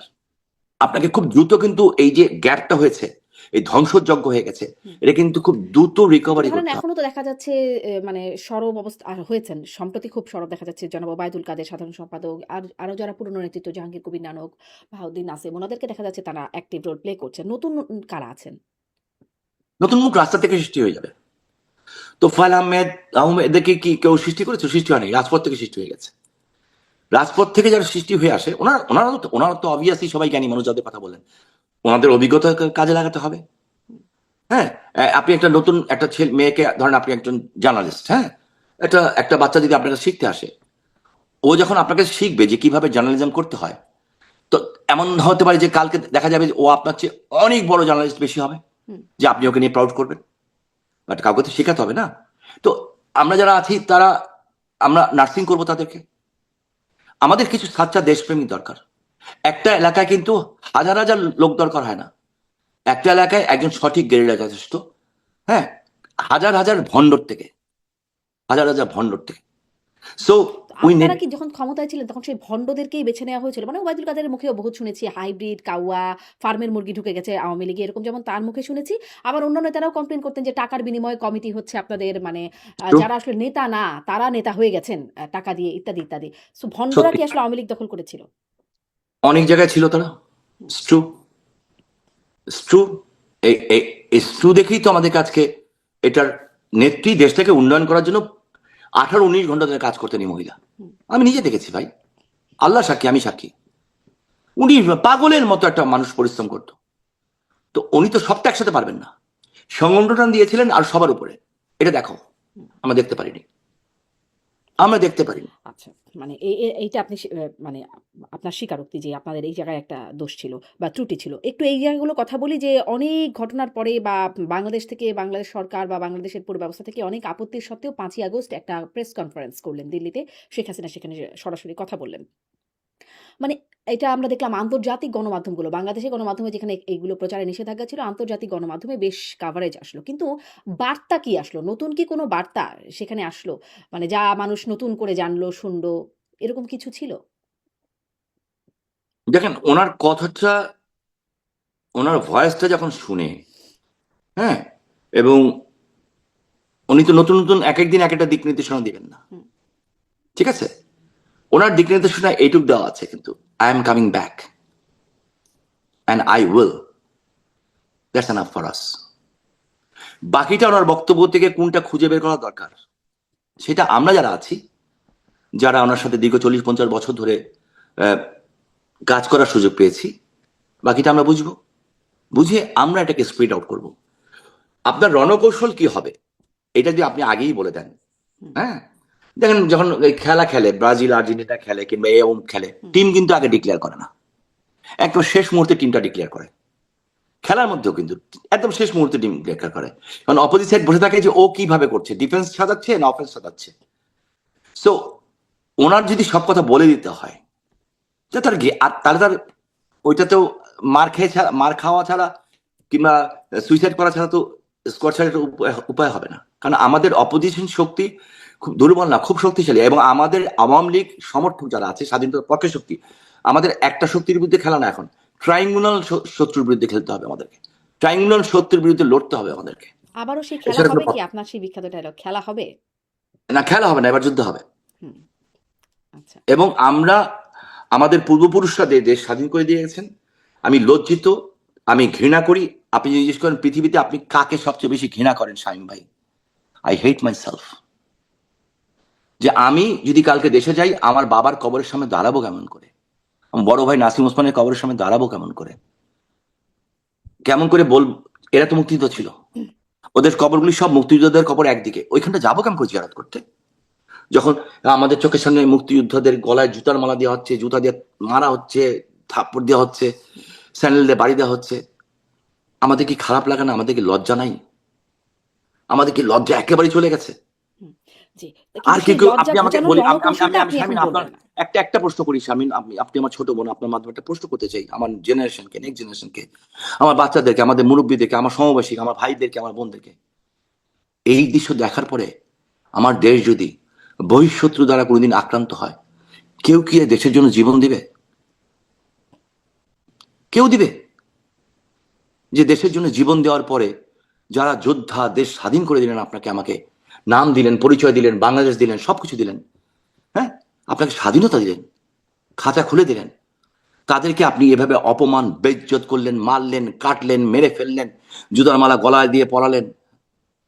তো এরপরে কোনো জেনারেশন কি, ধরেন কালকে আমরা অ্যাট্রাক্ট হয়ে গেলাম কারো দ্বারা, বারবার দ্বারা, কিংবা অন্য কোনো দেশের দ্বারা, কিংবা কিছু একটা দ্বারা অ্যাট্রাক্ট হলাম, কেউ কি সাধারণ মানুষ দেশের জন্য লড়াই করবে এই দৃশ্য দেখার জন্য? এমন তো না যে আমরা 300 বছর আগে স্বাধীন হয়েছি, মাত্র কত বছর আগে, এত তাড়াতাড়ি, এত তাড়াতাড়ি আমরা ভুলে যাব? এখনো দেখি আমেরিকায় দেখি সবাই যে ওদের যে স্ট্যাচু আছে ওখানে যে শ্রদ্ধা নিবেদন করে। রাশিয়ায় আমি একটা আশ্চর্য দৃশ্য দেখেছিলাম, আমি একবারই গেছিলাম রাশিয়ায়, দেখলাম যে এক জায়গায় নিয়ে গেছে আমাদেরকে, একটা ডেলিগেশনের চিফ হিসেবে গেছিলাম আমি। তো দেখছি কি সব নতুন জামাই বর, ওই যে সাদা গাউন পরে এসছে, রিয়েলি ফ্যান্টাস্টিক। আমি এটা কোনোদিন আমি ভুলবো না জীবনে। এরা সব আসতেছে এবং একটা না, একটার পর একটা গাড়ি আসছে, একটার পর একটা গাড়ি, মানে কি হচ্ছে এটা, অবাক হয়ে আমি আমার বউ তাকিয়ে আছি। দেখছি যে হাজব্যান্ড অ্যান্ড ওয়াইফ, নিউ কাপল, মানে বিয়ে হয়েছে, সরাসরি ওরা গির্জার থেকে কিংবা যে কোনো জায়গা থেকে আসছে, এসে ওদের যে স্মৃতি, শহীদ স্মৃতিস্তম্ভ, ওখানে তারা ফুল দিচ্ছে। পরে আমি আমাদের যে ওখানকার অ্যাম্বাসেডর ছিলেন, আমি জিজ্ঞেস করলাম, ভাই এটা কি হচ্ছে ভাই? বলে এই দেশের কালচার হচ্ছে যে নতুন করে যখন সংসার করে, বিয়ে হয়, বিয়ে হওয়ার পরে ওরা প্রথম যায় ওদের দেশের জন্য যারা জীবন দিয়েছে তাদের রেসপেক্ট দেখাতে। There is the difference between them and us. হ্যাঁ, তো সেই আমি জানি রকম না, মানে মুক্তিযুদ্ধের অনেক স্থাপনা সেগুলো ধ্বংসযোগ্যের শিকার হয়েছে, ভেঙে ফেলা সেগুলো আমরা হয়েছে। দেখেছি। কিন্তু ধরেন আপনারা মানে আওয়ামী লীগের কথা বলছি, যারা মুক্তিযুদ্ধের চেতনার কথা বলে, তাদের কাছে যখন দেখা যায় গুম হয়, তাদের কাছে যখন দেখা যায় বিচার বহির্ভূত হত্যাকাণ্ড ও বিচার প্রতিষ্ঠানগুলো ধ্বংস করে দেওয়া, নির্বাচন নামে শুধুমাত্র মানে একটা ফর্মালিটি চলতে থাকে, তখন আসলে মানুষ মানে আপনাদের এই চেতনার উপরেই কেন বা বিশ্বাস করবে বা আস্থা রাখবে, বা রাখে নাই, যেটা দেখা আমি গেল। আমি আমি আমি আমি কিন্তু এই কথা বলছি না যে we are perfect, we are nobody is perfect in this world, but we are better then them. আমাদের দেশকে ধ্বংস করবো না। আমাদের ভুল হয়েছে, আমরা হয়তো ঠিক মতো ওইটা করতে চাইনি। আমরা নির্বাচন ডেকেছিলাম, আমাদের নেত্রী ম্যাডাম খালেদা জিয়াকে ফোন করেছিলেন, উত্তর কি পেয়েছেন, উনি মারা গেছেন, আল্লাহ ওনাকে বেহেশত নসিব করুক, আমি এটার ব্যাপারে প্রশ্ন তুলবই না। বাট ধরেন, তারপরে আমি বলবো আমাদের ভুল হয়েছে, ঠিক আছে, but we are 1000% better then them, because আমরা আমাদের দেশকে ডিস্ট্রয় করে নিই। আমরা সারা পৃথিবীতে আমাদের দেশের জন্য সম্মান নিয়েছিলাম, এমন কোনো পৃথিবীর দেশ ছিল না যারা আমাদেরকে বলতো না আমরা এনার্জি টাইগার, এইটা এইটা এইটা এটা, বিভিন্ন উপাধিতে আমরা শেখ হাসিনার কারণে আমরা পেয়েছিলাম। আপনি তো সব 100-এ 100 পাবেন না কোনো জায়গায়, কিছু ভুল হয়েছে দেখে তো আজকে আমাদেরকে এই মাসুল দিতে হচ্ছে। আচ্ছা, মানে It's true? স্পষ্ট মানে কিছু ভুলের কারণেই আপনাদের এই মাসুল দিতে হচ্ছে। আপনার জি ব্যাপারে কিছু প্রশ্ন করি যে জি শোনা যাচ্ছে মানে কথা ওঠে এরকম যে ২১শে জুলাই আপনি দেশ ছেড়ে যাচ্ছিলেন ওই সময় যখন জুলাই গণ অভ্যুত্থান হচ্ছিল তখন আপনি দেশ ছেড়ে যাচ্ছিলেন, বিমানবন্দরে আপনাকে আটকে দেওয়া হয়েছে। আসলে কি এরকম কিছু? ব্যাপারটা কি? বিমানবন্দরে কারা আপনাকে আটকালো? জি, আপনার এই প্রশ্নটার জন্য ধন্যবাদ। এটা একটা গ্রুপ, মানে জানি না কারা ছড়াচ্ছে, এবং হয়তো আমাকে ছোট করার জন্য, খাটো করার জন্য ছড়াচ্ছে। It's true. ২১শে জুলাই ২০২৪ সকালবেলায় আমি এয়ারপোর্টে গেছিলাম, হুম, সাথে আমার ছেলে গেছিল। আমার বোন খুব গুরুতর অসুস্থ হয়ে গেছিল, আমার বড় বোন। এই বড় বোনকে নিয়ে আমার ছেলেকে আমি দিতে গেছিলাম, রাস্তাঘাটের অবস্থা খারাপ ছিল, আমি তাদেরকে নিয়ে গেছিলাম। দিয়ে ওরা যখন প্লেনে উঠে গেছে, আমি আবার চলে এসেছি। ওকে নিয়ে চেন্নাই গেছিল চিকিৎসা করার জন্য। তারপরে আমার ছেলে বেশ কিছুদিন পরে, ওর আর ফেরা হয়নি, হোয়াট এভার ইট ইস, এর মধ্যে ৫ই আগস্ট ঘটেই গেল। এইটাকেই অনেকে বানাচ্ছে, বলতে চাচ্ছে যে আমি ২১শে জুলাই দেশ ছেড়ে চলে গেছিলাম, এবং ২১শে জুলাই যদি দেশ থেকেই চলে যেতে হয়, তাহলে ১৫ই জুলাই আমি দেশে ফিরলাম কেন আমেরিকা থেকে? আমি তো আমেরিকায় থাকতে পারতাম। হুম। আমি তো জানতেছি, আমি বুঝতেছিলাম অনেক আগের থেকে, এবং আমি নেত্রীর কাছে গেছিলাম শারমিন। আমি আপাকে বলেছি যে আপা, আপনি কারফিউ উঠান, প্লিজ, কারফিউ উঠান। আমাদের জয়েন্ট সেক্রেটারি হানিফ ভাই আমার সাথে ছিলেন। একটু উত্তেজিত হয়েই বলেছিলাম। আরো কিছু লোক ছিল যাদেরকে আমি খুব একটা পছন্দ করতাম না, আমি বলেছিলাম। তো যাই হোক, বলার পরে কিছু লোক আমাকে উপদেশ দিতে আসছিল। আমি বুঝলাম যে আমার লিডার একটাই, শেখ হাসিনা, আর কেউ না। আমি বলছি, আপনি আমাদের বলেন, আমি ৩ তারিখে জনসভা ডেকেছি, আমাদের ২ লক্ষ ২.৫ লক্ষ লোক নারায়ণগঞ্জে হবে, আমি ওখান থেকে রওনা দিব, ১.৫ লাখ চলে যাবে, ১ লাখ নিয়ে আমি ঢাকায় আসতেছি। যাত্রাবাড়ি কথা হয়েছে ওরা ৩০,০০০ আসবে, আশেপাশে থেকে আরো ডাকেন, আমরা ২০ লাখ লোক ঢাকায় জড়ো হই। সেনাবাহিনী দরকার নাই, কেউ দরকার নেই, পুলিশ দরকার নাই। নেত্রী এটা হতে দেন নাই। কেন? উনি চান নাই যে কোনো সিভিল ওয়ার হোক। উনি চান নাই, ওনার নামে বলা হচ্ছে, এআই দিয়ে বলা হচ্ছে, টেলিফোনে উনি বলছেন গুলি করে মেল ফেলতে বলো, এই করতে বলো। আমার যখন বাস পুড়িয়ে দিয়েছে সব, আমার চোখ দিয়ে পানি পড়ছে ভাই। হ্যাঁ, একদম না মানে সত্যি সত্যি পানি এআই পড়ছে, দিয়ে না, লিটারালি। লেথাল ওয়েপন ব্যবহার করতে যে নির্দেশনা দিচ্ছেন সেটা তো এআই দিয়েছিল না, তাই না? সেটা তো না, সঠিক উত্তর। একটু শুনেন না। হুম, বলছে, আমি বললাম যে আপা, আমি খুব আবেগ নিয়ে বলছি যে আপা, আমার বাসগুলি সব পুড়িয়ে দেওয়া হয়েছে, একটা বাসের দাম ৭০ লাখ ৮০ লাখ টাকা করে দাম, সব পুড়িয়ে দেওয়া হয়েছে। বলো স্বামী, তুমি দেখেছো কে পুড়িয়েছে? আর না আপা, দেখিনি। বলো তাহলে কেউ উপরে কিছু ঝামেলা যাতে না হয়, থানায় মামলা করো। আমি সেরকম কার নামে মামলা করবো? আমি তো দেখি নেই। পরে এসপি, পুলিশ যা করে, আমাদের একজনকে ডেকে নিয়ে গেল, কতজনের নাম দিয়ে একটা মামলা করে ওর সই রেখে দিয়েছে। আমি জানিও না কাদের নাম মামলা হয়েছে। কিন্তু উনি, আমি তো ১৯ জুলাই ক্ষমতায়, হুম। স্বামী ওসমানের সমস্ত বাড়িঘর জ্বালিয়ে দিবে, গাড়ি জ্বালিয়ে দিবে। তো ওদের বাড়িতে ঘর তো জ্বলার কথা ছিল, আমরা জ্বালাইনি তো, আমরা আচ্ছা, জ্বালাইনি। একটু শর্ট করি এখন তাহলে ২১শে জুলাই আপনার যেটা শোনা যাচ্ছে সেটা আসলে সঠিক না। তাহলে আপনি দেশ ছাড়লেন কবে? আমি দেশ ছেড়েছি আগস্ট মাসের শেষে। আচ্ছা। আগস্ট মাসের শেষে। সেখানে আসলে কার মানে সেখানেও নিশ্চয়ই কারো না কারো সহায়তা লেগেছে। সেখানেও কি মানে যারা সরকারে ছিল তাদের কারো সহায়তা ছিল? না না, এই ব্যাপারে আমরা এক্সপার্ট। আপনার যদি যাইতে হয় বলেন, আমি নিয়ে যাবো আপনাদের। আমি আজকের থেকে না, হুম, আমরা মুক্তিযুদ্ধের সন্তান, আমরা জানি যে রুট কি, ইয়ে কি। আমার শুধু, আমি এতদিনে ২০ বার বাংলাদেশে যেতাম, হুম, হুম, ২০ বার আসতে পারতাম। প্রবলেম হয়ে গেছে আমার একটাই, আমার ৬ ফুট ২ ইঞ্চি লম্বা। আমি যদি ৬ ফুট ২ ইঞ্চি না হয়ে ৫ ফুট ২ ইঞ্চি হতাম, হুম, আমি কবে বাংলাদেশে যেয়ে বসে থাকতাম। হুম। আপনাকে কি আসলে মানে যেটা এটাও বলা হয় যে আপনি বোরখা পরে বোরখা শামীম, আপনি কি আসলে বোরখা পড়তে হয়েছিল আপনাকে দেশ ছাড়ার আচ্ছা, জন্য? ৬ ফুট ২ ইঞ্চি বাংলাদেশে কোনো মহিলা আছে যে বোরখা পরবে? হ্যাঁ। ৬ ইঞ্চি, ৬ ফুট ২ ইঞ্চির মানুষ আমি, লম্বা। ২ ইঞ্চি যদি একটু বেশি, যদি স্যান্ডেল পরি তাহলে আর ১ ইঞ্চি বেড়ে গেল। হুম, হুম। তাহলে ৬ ফিট ৩ ইঞ্চির বোরখা লাগবে। তো 6 ফিট ৩ ইঞ্চি পরে যদি একটা মানুষ বোরখা পরে হাঁটে, ও তো আর মুসিবত বেশি হবে। যে কোন মহিলা আসলো বাংলাদেশ থেকে, চীন আসলো না মহিলা আসলো, বাংলাদেশের মহিলারা তো ৬ ফুট ৩ ইঞ্চি লম্বা হয় না। হুম। তো যে পরে, যে বলে, ও হয় মাতাল, না হয় অন্য কিছু হবে, নাহলে হোয়াট এভার ইজ, এদের আচ্ছা, কথা আমি তাহলে কান মানে দিই না। এই ব্যাপারে আপনারা এক্সপার্ট বোঝা গেল। ফেরার সময়ও এরকম কোনো পদ্ধতি হবে কিনা সেটা অবশ্য আপনি বলেন নাই যে সেভাবে ফিরতে হবে কিনা। হ্যাঁ, ফেরার সময় হাজারো রাস্তা আছে ফেরার। হুম, কিভাবে ফিরবো সেটার উপর ডিপেন্ড করে। হুম। আলোচনা করে ফিরলে একরকম, আলোচনা ছাড়া ফিরলে একরকম, যদি আমাদের দেশের উপরে ওরা আঘাত করে দেয় তাহলে একরকম, যদি আঘাত না করে তাহলে একরকম। তার মানে কি যেভাবে আপনাদের নেত্রী অনেকগুলো নির্দেশ, প্ল্যান আছে। Plan A, B, C, D এরকম অনেক কিছু আছে। আমি শুধু একটা জিনিস বুঝি, শেখ হাসিনা আমার বাংলার মা, বাংলাদেশকে ফাঁসি দেওয়া হয়েছে, শেখ হাসিনাকে ফাঁসি দেওয়া হয়েছে।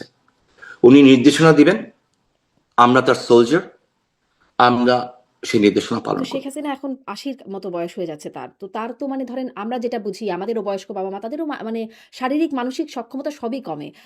মানে এরকম একজন খুবই প্রবীণ মানুষ আ তিনি আসলে আপনি আপনি যেটা বলতে চাচ্ছেন আমি বুঝেছি, হ্যাঁ, বাট ইটস ভেরি ইন্টারেস্টিং ব্যাপার শারমিন। আল্লাহর এটা অশেষ রহমত হয়তো, এই জিনিসটা আমাকে সবচেয়ে বেশি চিন্তা দেয়। বাট আমি যতটুকু কাবু মানুষ এখন শারীরিকভাবে, আল্লাহর কি রহমত, আমার বয়স 64 চলছে। আল্লাহর আমি স্বামী মুসলমান মরে গেলে কিচ্ছু হবে না দেশের। হয়তো আপনি একদিন বলবেন ওনার সাথে একবার দেখা হয়েছিল, লোকটা ভালো ছিল কিংবা খারাপ ছিল বলবেন। আমার কিছু লোক, দেশের লোক হয়তো কানবে টানবে, হ্যাঁ, আমার বউ বাচ্চা কানবে, আমার ভাই বোনরা কানবে। এরপরে হয়তো 10 বছর 20 বছর পরে, 1 বছর পরে আমার ফ্যামিলি ছাড়া সবাই হয়তো ভুলেও যাবে। বাট শেখ হাসিনা যদি কিছু হয়ে যায় এই মুহূর্তে কোনো অল্টারনেট নাই, এবং আল্লাহর রহমত আছে বলে উনি 21 বার মরেন নাই। আল্লাহ ওনাকে বাঁচিয়ে রেখেছে। এবং তার মানে কি এই হচ্ছে আপনি দলের জেনে অবস্থা যে খুশি কোনো হবেন, অল্টারনেট নাই? না এই মুহূর্তে নাই, আপনি জেনে খুশি হবেন, আলহামদুলিল্লাহ উনি আগের চেয়ে মেন্টালি প্রচন্ড শক্ত, ফিজিক্যালি আলহামদুলিল্লাহ রাব্বিল আলামিন আল্লাহ ওনাকে অনেক ভালো রেখেছেন। আচ্ছা, বিকজ আচ্ছা। আমার মনে হয় হুম। এই এতিম মানুষটার উপরে যার সবকিছুকে আমরা মেরে দিয়েছে, যাক। তার এই শারীরিক দুইটা মানসিক বোনের উপরে অবস্থার একটা আল্লাহর একটা রহমত একটা আছে। পিকচার পেলাম। খুব ছোট করে শুনি যে আপনার কথা শুনছিলাম যে আপনি কবে গেলেন, কিভাবে গেলেন বা যেটা আপনারা পালালেন কিভাবে সেই নিয়ে অনেক আলোচনা আছে।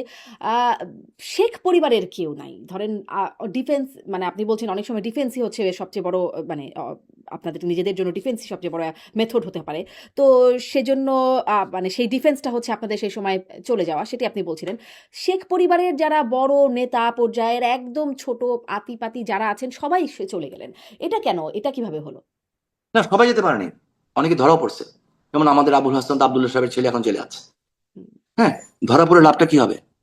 দীপুমনির মতো লাশের সামনে যে কাঁদতে হবে? বলেন আপনি, দীপুমনির মতো লাশের সামনে যে কাঁদতে হবে? লাভ নাই তো। ধরা পড়লে তো আমার উইকনেস। যুদ্ধের ময়দানে আপনাকে 1 স্টেপ অ্যাহেড হতে হলে প্রয়োজন হলে আপনাকে 2 স্টেপ পিছনে যেতে হবে। 1000 সোলজার নিচে দাঁড়িয়ে আছে, আপনি যদি এই পাহাড়ের একটা উপরে 2টা সোলজার নিয়ে বসে থাকেন, ওই 1000 সোলজার আপনাকে কিচ্ছু করতে পারবে না। সেটা কৌশল, রণকৌশল। এবং নিজেকে সেফ, আল্লাহ, আস্তাগফিরুল্লাহ, আমি কারোর সাথে তুলনা করছি না, আল্লাহর সবচেয়ে প্রিয় মানুষ সারা পৃথিবীতে রসুল করিম হযরত মুহাম্মদ মুস্তাফা সাল্লাল্লাহু আলাইহি সাল্লাম মক্কা ছেড়ে মদিনায় গেছিলেন, পাহাড়ের পর্বতের গুহায় গেছিলেন, তারপরে যে মদিনায় আশ্রয় নিয়েছিলেন। কেন? আল্লাহর নির্দেশে। হুম। সো আপনার জীবনকে বাঁচানো, আপনাকে রক্ষা করা, এটাও কিন্তু আপনার দায়িত্ব। সেটা সাথে মরে যাব, জি, হ্যাঁ, জি। এটি স্পষ্ট যে এটিও আপনাদের কৌশলের অংশ। একটু জি, শেষের দিকে একদম এই প্রশ্ন করি যে ধরেন বিএনপি বলি বা জামায়াত তো আছেই, বিএনপি বলি বা আরো অন্যান্য অনেক দল, এমনকি আপনার দলের অনেকের মুখেও শোনা যায় মানে আপনি এত সবসময় মানে আল্লাহ রাসূলের নাম নেন সবসময় আপনার সাথে আগেও যখন কথা হয়েছে বা এখনো। জি। কিন্তু আপনাকে গডফাদার বলে। এটি কেন বলে? বা ইভেন আমাকে আপনার দেখতে, দলের লোকজন সেলিনা হায়াৎ আইভীর মুখেও আমরা শুনেছি নির্বাচনের সময় না না, কিছুদিন আগে। আইভি আগে এখন আইভিকে নিয়ে বলবো না আমি, কারণ আমার এই বোনটা অত্যাচারিত হয়েছে। আইভি বিনা কারণে বিনা অপরাধে একে 27 মাস জেল খাটতে হয়েছে। এবং আমার কাছে খারাপ লাগে, তার কয়েকদিন আগে ওর ছোট ভাইটা মারা গেছে। ওর ছোট ভাই 2টা বাচ্চা ছিল, ওই ছিল মূল গার্জেন, তারপর তাকে গ্রেফতার করা হয়েছে। আমি এটার মুক্তি পেয়েছে, বাট আমি এখনো তীব্র এটার প্রতিবাদ জানাই। আর গডফাদার যারা বলে, আমার আপত্তি লাগে না। গডফাদার বলুক, গড বাদার বলুক, আমার গড মাদার না বললেই হলো, নো প্রবলেম। হ্যাঁ, মানে আমাকে লিঙ্গ পরিবর্তন না করে দিলে আমার কোনো আপত্তি নেই। আমি যার বাবা নাই তো ফাদার বলে, অসুবিধা নেই, আমার কোনো সমস্যা নেই। কে কি বলবে, হু কেয়ার। আমি আমার চলাপথে যদি ঠিক থাকি, দ্যাটস এনাফ। আমি নিজের মন আমাকে বলে আমি সঠিক কিনা। আমি যদি আমার নিজের মন সঠিক বলে, আপনি জার্নালিস্ট, আপনার প্রশ্নে আমি খুব ক্ষিপ্ত হয়ে গেলাম, ধরেন কথা কথা আমি একটা প্রশ্ন করলেন, আপনি আপনার বলে ক্ষিপ্ত হলাম। আপনার কাজই হচ্ছে আমাকে প্রশ্ন করা, আমার উত্তর নেওয়া এবং জনগণের কাছে পৌঁছে দেওয়া। আমি যদি ক্ষিপ্ত হয়ে যাই আপনার উপরে, আপনার তাতে কিচ্ছু এসে যায় না। আমি ক্ষিপ্ত হয়ে আপনার সম্বন্ধে নিয়ে, আপনার ব্যক্তিগত চরিত্র নিয়ে বাজে একটা কথা বলে দিব বাইরে, যেটা আমাদের বাংলাদেশে এখন হচ্ছে, অনেক নারী সাংবাদিকের ক্ষেত্রে হয়েছে, বলে দিব। আপনার তাতে কি এসে যায়? আপনি তো জানেন যে you are in right track. ঠিক। And that's me. এখন ধরেন দেখা যায় যে মানে আপনার কয়েকটা ছবি মাঝখানে আসছে। দুবাইতে আপনি মানে বিলাসবহুল গাড়ি চালাচ্ছেন বা বিভিন্ন জায়গায় বেশ আ বিলাসবহুল জায়গায় বলব যে আপনাকে দেখা যাচ্ছে।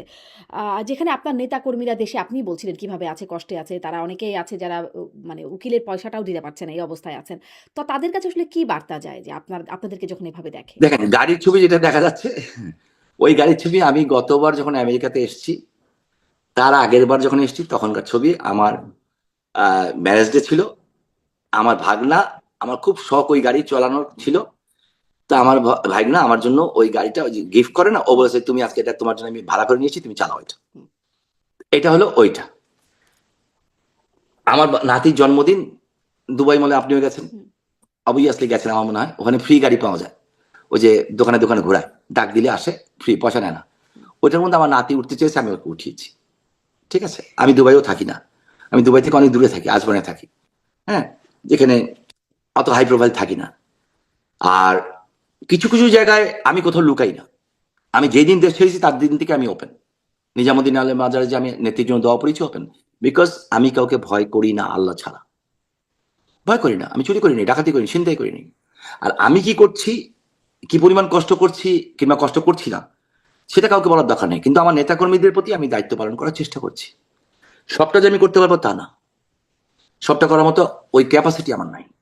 হ্যাঁ, মানে ফাইন্যান্সিয়াল ক্যাপাসিটি আমার নাই, বাট চেষ্টা ত্রুটি করছি না। এবং আমার কর্মীরাও আমার উপরে ক্ষিপ্ত না। এটার প্রমাণ হচ্ছে ঢাকা শহরে সর্বপ্রথম যে সবচেয়ে বড় মিছিলটা বেরিয়েছে, সেটা কিন্তু আমার কর্মীরাই করেছে। এবং আপনাকে একটা কথা দিয়ে রাখি, আজকে বিড়ালের গলায় ঘন্টা তো কেউ বাঁধবে, আমার নারায়ণগঞ্জের লোকেরাই বাঁধবে ইনশাল্লাহ।